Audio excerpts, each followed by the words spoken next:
We often think love is about grand gestures, the flowers, the trips, the loud declarations. But real love, the kind that lasts, is built in quiet moments through consistent emotional presence. Emotionally intelligent love feels different because it's not fueled by impulse, but by intention. It starts with listening, not just hearing words, but hearing what's underneath them. Paying attention when your partner withdraws. Noticing the tone, the pause, the silence, and choosing to lean in, not pull away.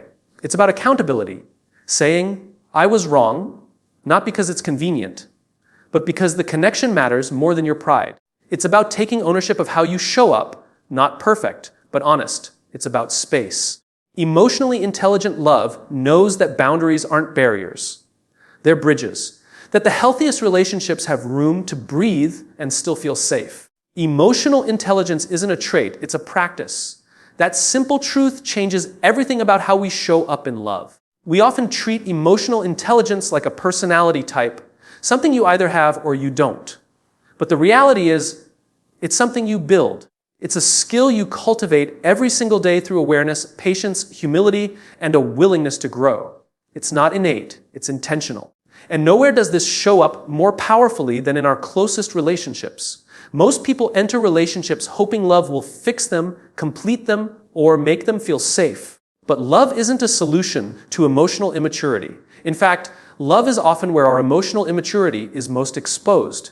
That's why emotional intelligence matters so much. It's the difference between reacting and responding, between attacking and expressing, between blaming and owning. Emotionally intelligent love doesn't mean you don't get triggered. It means you recognize the trigger and take a breath before you act on it. You pause. You reflect. You choose presence over protection. You practice noticing your own patterns, the defensiveness that creeps up when you feel criticized, the shutdown when you feel rejected, the anger that hides your fear. Emotional intelligence is being able to sit with discomfort long enough to understand it before unleashing it on someone else. It's not about being unbreakable. It's about being self-aware enough to recognize when you're breaking and honest enough to let someone in without making them responsible for your pain. In relationships, this practice looks like asking questions instead of making assumptions. It looks like saying, help me understand what you're feeling instead of you're overreacting. It looks like understanding that your partner's emotional reality is just as valid as your own, even if it doesn't make immediate sense to you. Emotional intelligence teaches you to be curious instead of critical. It reminds you that your partner is not a puzzle to solve, but a person to understand. Practicing emotional intelligence means checking in with yourself before pointing fingers. It means noticing when your need for control is really a fear of vulnerability. It means realizing that being right isn't nearly as important as being kind. Emotional intelligence invites humility, the kind that says, I still have things to learn about myself, even after years of loving someone. It removes ego from the center of the relationship and replaces it with empathy. It's also a practice of repair. No one gets it right all the time. Emotionally intelligent love doesn't demand perfection. It embraces the messiness of being human, but it also takes responsibility for cleaning up the mess. It says, I see how I hurt you, and means it. It says, I want to do better, and then follows through. It's a commitment to growth, not just as individuals, but as a team. And perhaps most importantly, emotional intelligence is a practice of staying, not physically, but emotionally. Staying in the hard conversations. Staying when your partner is struggling. Staying grounded when everything in you wants to shut down or lash out. It's the ability to say, this is hard, but you're not alone. That's what creates trust. That's what builds intimacy. Not perfection, not passion, but presence. So no, emotional intelligence isn't something you're born with. It's not a personality type or a checkbox on a dating profile. It's something you show up for day after day, moment after moment. It's how love becomes safe. It's how connection deepens. And it's how we become the kind of partners that don't just love, but love well. Love that listens becomes love that lasts. It's a simple idea, but one that's often lost in the noise of modern relationships. We're so quick to speak, to defend, to explain ourselves, but far too slow to truly listen. And yet, listening is the foundation of emotional intimacy. Without it, love becomes a guessing game. With it, Love becomes a sanctuary. Listening isn't just about hearing the words that are said out loud. It's about tuning into the emotional current underneath them. It's about noticing the pauses, the shifts in tone, the moments when your partner says, "I'm fine," but everything in their body language says otherwise. Real listening requires presence. It requires you to step outside of your own narrative long enough to truly witness someone else's. In emotionally intelligent love, listening is an act of care. It says, "You matter enough for me to pause." It says, "I'm not just waiting for my turn to talk." It says, "I want to know you, not change you." When you listen like that, walls come down, defenses soften, and what you build together begins to feel safe, not just exciting. Listening also builds trust. Not because it solves problems, but because it makes your partner feel seen. And when someone feels seen, they don't have to fight to be understood. They don't have to raise their voice, shut down, or walk away. They stay. Because it's not just love they're receiving, it's understanding. And understanding is what creates the kind of connection that can withstand storms. Too often, we confuse listening with fixing. We hear a problem and jump in with solutions. But what people often need most is not advice, it's empathy. It's the quiet, steady presence of someone who can say, "That sounds really hard," and just sit with you in it. Listening isn't about being clever or wise. It's about being kind. It's about offering your attention without trying to take control. When love listens, it becomes a dialogue, not a debate. It becomes a space where both people can bring their whole selves, the joy, the insecurity, the fear, the longing, without fear of being judged or dismissed. It becomes a relationship where differences don't threaten connection, they deepen it. Because when you listen, you learn. You discover what makes your partner feel loved, what wounds they carry, what dreams they're chasing. You stop projecting your own expectations and start meeting them where they are. Listening also requires patience. The kind of patience that allows silence to stretch without rushing to fill it. The kind that doesn't interrupt or reinterpret someone's experience to make it more comfortable for you. Sometimes love means sitting with things that don't make sense to you and still staying present. And perhaps most importantly, love that listens is love that changes. Because when you really hear someone, you grow. You become more aware of your impact.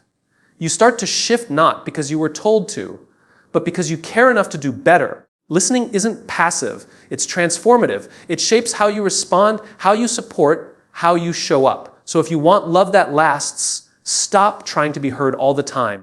Start trying to hear. Listen when your partner speaks, but also when they don't. Listen to what they need, not just what they say. Listen not to win, but to understand. Because when love listens, it doesn't just survive, it thrives. It weathers conflict. It builds trust. And it becomes the kind of love that doesn't just feel good, it feels safe. Accountability is the glue of secure connection. Without it, even the most passionate love will begin to feel unstable. Accountability is what transforms love from something emotional into something reliable. It's not just about saying sorry. It's about taking ownership of your actions, your impact, and your growth. When both people in a relationship are willing to be accountable, they create a bond that's not just based on feeling good, but on mutual respect and trust. Most people want to feel safe in love. They want to know that if something goes wrong, they won't be gaslit, blamed, or abandoned. But safety doesn't come from perfection. It comes from accountability. It comes from being able to say, "I messed up," without collapsing into shame or projecting that discomfort onto your partner. That moment of humility, of acknowledging harm, even when it wasn't intentional, builds a deeper level of intimacy than any grand romantic gesture ever could. Accountability is the opposite of defensiveness. It doesn't ask, "How can I protect my image?" It asks, "How can I protect this connection?" It shifts the focus from ego to empathy, from control to repair. And that shift is what makes relationships last. Because no matter how much love there is, there will be moments of misunderstanding, disappointment, and even hurt. What makes the difference is how those moments are handled. People often think being accountable means being weak or submissive, like you're admitting fault just to keep the peace. But true accountability isn't about giving in. It's about stepping up. It's about having the courage to say, "You're right, I didn't show up well in that moment." Or, "I didn't realize I was hurting you, but now that I do, I want to make it right." That kind of courage creates emotional safety. And emotional safety is what gives people the freedom to be vulnerable, to express their needs, and to stay close even when things are hard. What accountability also does is set a standard. It says, I hold myself to a higher level of integrity, not because I have to, but because I care. It invites your partner to do the same, not out of fear, but out of mutual respect. When both people show up with that level of emotional responsibility, it creates a foundation where conflict doesn't lead to disconnection, but to deeper understanding. There's also a kind of accountability that extends beyond specific incidents. It's about patterns. Maybe it's noticing that you shut down during arguments, or that you minimize your partner's feelings, or that you prioritize work over connection. Accountability means you don't just apologize in the moment, you pay attention to the bigger picture. You do the work of understanding your own triggers and blind spots so you can stop repeating the same pain. And let's be honest, accountability is uncomfortable. It requires slowing down when your instinct is to defend. It requires hearing hard feedback without shutting down. It requires separating your behavior from your identity, knowing that making a mistake doesn't mean you're a bad partner, but that refusing to acknowledge it might make you one. In the end, accountability isn't about guilt. It's about growth. It's about choosing to grow with someone, not in spite of them. It's about saying, I want to be better, not just for me, but for us. And when that commitment is mutual, the relationship becomes something rare, a space where both people feel secure, supported, and truly seen. Because when you know that someone will take responsibility for their impact, and you're willing to do the same, love becomes a place you can trust. And that's what makes it last. You're not responsible for your partner's feelings, but you are responsible to them. That's a critical distinction most people overlook in relationships. Emotional maturity doesn't mean absorbing someone else's emotions as your own. It means respecting their experience, even when it's different from yours. It means caring about their internal world without taking ownership of it. And it means knowing the line between empathy and enmeshment. When two people love each other, it's natural to be affected by each other's emotions. But problems arise when one person starts feeling accountable for how the other person feels, as if it's their job to fix, change, or carry the emotional weight. That's not love, that's emotional overfunctioning. When you try to take full responsibility for someone else's mood, you lose connection to your own. You become so focused on managing their discomfort that you abandon your own emotional truth. On the flip side, pretending you have no responsibility to your partner's feelings creates emotional distance. It sends the message that your actions don't impact them, that their pain isn't yours to consider, and that their emotional needs are theirs alone to navigate. That attitude breeds disconnection. It erodes trust. It tells your partner they're alone in their experience, even when they're standing right next to you. So what does it mean to be responsible to your partner's feelings? It means showing up with empathy. It means listening, validating, and trying to understand. You don't have to agree with everything they feel, but you do have to honor that those feelings are real for them. It means being willing to say, I can see that this hurt you, instead of arguing whether it should have. It means being mindful of your impact even when your intentions were good. Being responsible to someone emotionally also means engaging in repair. If something you did triggered hurt, even unintentionally, emotional maturity says, let's talk about it.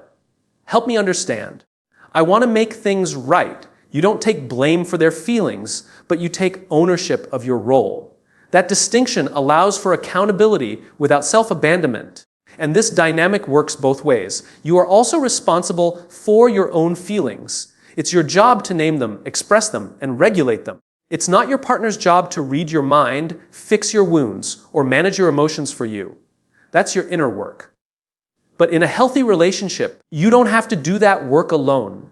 You get to do it alongside someone who respects your experience and walks with you through it without losing themselves in the process. This balance creates emotional safety. It says, you can feel deeply and I won't run from it. But I also won't take it all on as mine.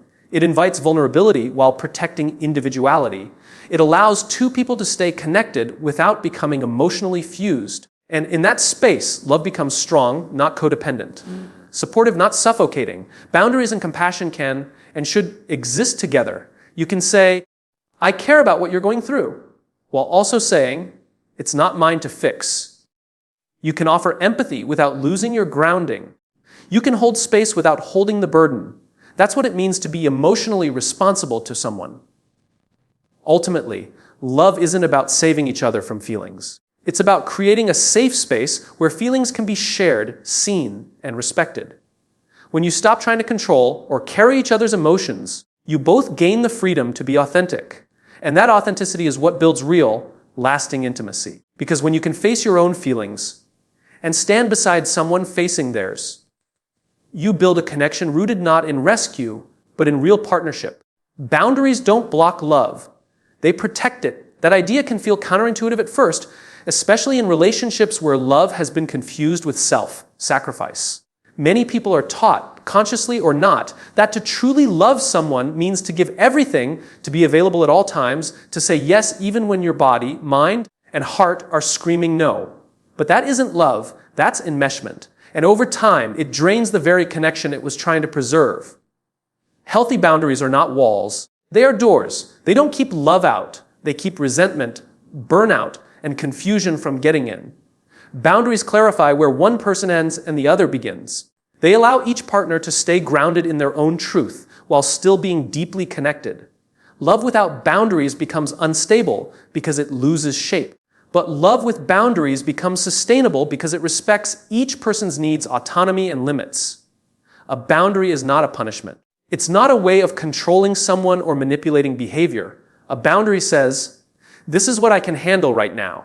This is what helps me stay present. This is how I can keep showing up with love rather than with bitterness. When you express a boundary, you're not rejecting the other person. You're protecting the relationship from becoming toxic, imbalanced, or unsafe. In emotionally intelligent love, boundaries are not just accepted, they're appreciated. They are seen as signs of maturity, not distance. Because the truth is, people feel safest with partners who know how to protect their own emotional well-being. When someone respects their own limits, they're far less likely to explode in resentment or implode in silence. They communicate directly. They stay honest about what's working and what isn't. And that honesty creates a culture of mutual respect. Setting a boundary often takes courage, especially if you've been taught to avoid conflict. It might feel selfish or harsh. But the most loving thing you can do for yourself and for the relationship is to speak your truth kindly and clearly. Saying no to something that drains you is saying yes to a more genuine connection. It's saying yes to a relationship where both people feel seen and honored, not used or erased. And honoring someone else's boundary is just as important.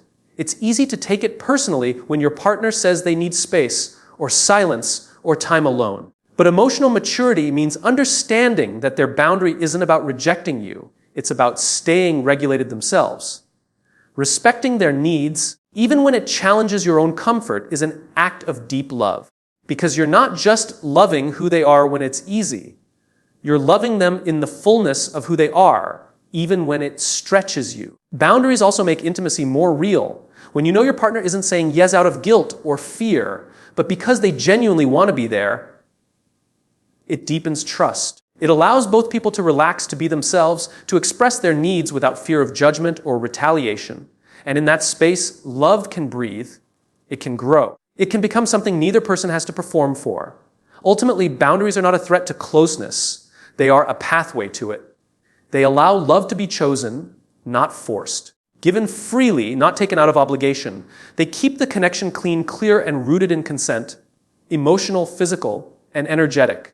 And when two people are both willing to respect and uphold those boundaries, they create a relationship that isn't just passionate or exciting, but one that's deeply safe. Because real love doesn't erase the self, it celebrates it.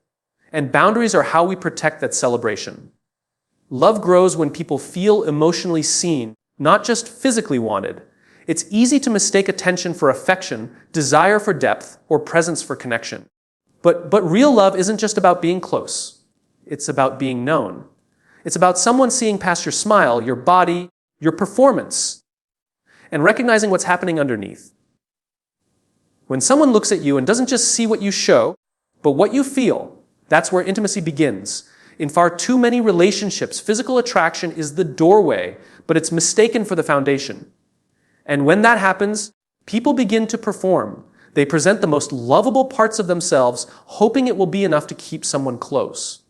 But performance eventually becomes exhausting. What people truly crave isn't to be desired, it's to be understood. Because being desired is about what you give. Being understood is about who you are. To be emotionally seen means that someone pays attention to your moods, your silences, your stories, your fears. It means that they care enough to ask what's wrong instead of assuming you're okay. They notice the energy behind your words. They listen without judgment. They hold space for your joys and your pain. And in that space, love takes root because you no longer feel like you have to earn it. You just are, and that's enough. So often, people feel lonely in relationships not because their partner isn't present, but because they aren't present emotionally. You can share a bed with someone and still feel deeply alone. You can hear the words, "I love you," and still feel unseen. That's because love without emotional presence lacks depth. It stays on the surface, full of touch but empty of tenderness. And love without tenderness becomes transactional. It feels like something you have to keep proving you deserve. When love grows, it's because people feel emotionally safe. And emotional safety isn't created by compliments, gifts, or physical closeness. It's created by attunement, by consistency, by someone who looks you in the eye when you're falling apart and says, "You don't have to hide that here." It's someone who stays, not just during the fun moments, but when you're messy, uncertain, anxious, or vulnerable. Being emotionally seen doesn't mean someone has all the right answers. It means they're willing to be there in the discomfort. It means they don't shame your emotions, try to fix them, or dismiss them. They hold them gently. They ask questions. They try to understand. And in doing so, they create space for you to be your whole self, not just your desirable self. And yes, physical connection matters. But when it's not paired with emotional connection, it fades. Chemistry might bring two people together, but it's emotional visibility that keeps them close. That's the difference between a relationship that burns hot and fast and one that builds slowly and lasts. Passion may ignite love, but presence sustains it. Real love says, "I don't just want your body. I want your truth. I want to know what scares you, what lights you up, what keeps you awake at night. I want to meet the parts of you no one else bothered to ask about." That kind of love doesn't just touch skin. It touches soul. In the end, we all want the same thing, to be chosen not for how we look or how we perform, but for who we are when the mask is off. Love grows where people feel emotionally seen. It deepens where vulnerability is met with care. And it lasts when being known feels safer than hiding. Because love that sees you heals you. And love that heals you changes everything.